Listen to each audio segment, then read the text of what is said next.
Epilogue, December 11th, 1793. We are devoutly to acknowledge that kind Providence hath restored our city to its useful state of health and prosperity. Petition of Citizens to the Council of Philadelphia, 1793. I opened one eye. A scratching noise in the corner of the room had woken me, the scrambling feet of a desperate mouse about to become breakfast for a lumpy orange cat. I winced as Silas pounced. The squeaking stopped. I rolled over to look out the window. It was dark still. The faint call of a watchman could be heard down 7th Street, and a few stars hung still in the sky. I burrowed beneath the warm weight of my quilt. My toes curled at the thought of crossing the icy floorboards on a dark December morning. Nothing gained by delay, I thought. No one else is going to get the house stirring. I snatched my stockings off the stool next to my bed and pulled them on under the covers, taking care not to disturb Nell, who slept beside me. Thank goodness she had learned not to wet the bed before the weather turned cold. I tucked the quilt around her and stood up, quickly changing into my clean day shift. I stepped into my woolen overskirts, laced my stays, and wrapped a heavy shawl over my bodice. Mother rolled over and snored quietly. She had coughed late into the night. It was good for her to sleep peacefully. I nudged Silas with my toe. The cat daintily picked up his breakfast and made for the stairs. I crossed the hall to the other bedchamber. Eliza stirred in her sleep, mumbling about ginger and nutmeg. Robert and William slept soundly, their arms wrapped around each other in their trundle bed, their chests rising and falling in unison.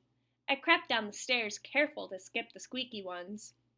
I dug out the embers from the ashes of the kitchen fireplace and laid tinder on them. The dry wood caught quickly, and the flames soon warmed my face and hands.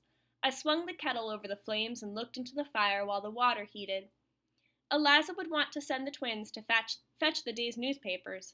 Mother would fuss, of course. She didn't think they were old enough to do anything besides raise a ruckus in the garden.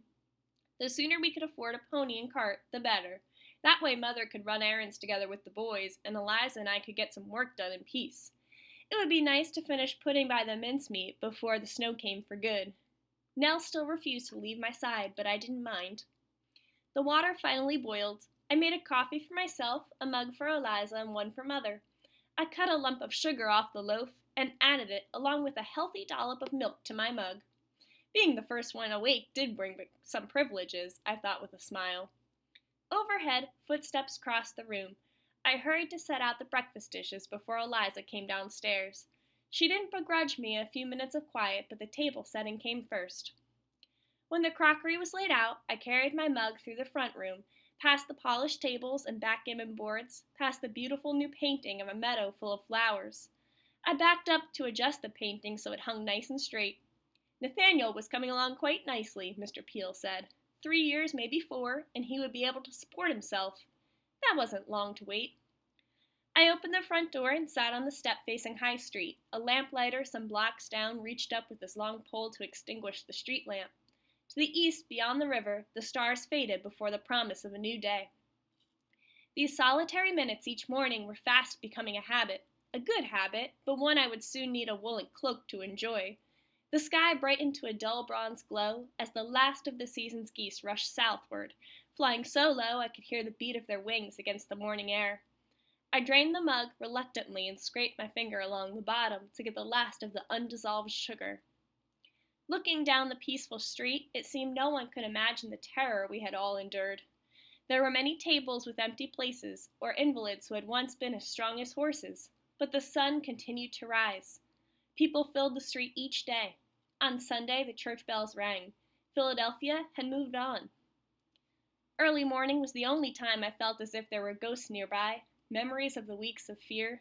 That's when I found myself listening for Polly's giggle or grandfather's voice. Sometimes they felt so close enough to tell me I should stop dawdling and get to work. I smiled as the mist faded. The yellow sun rose, a giant balloon filled with prayers and hopes and promise. I stood and shook the idleness out of my skirts. Day was begun.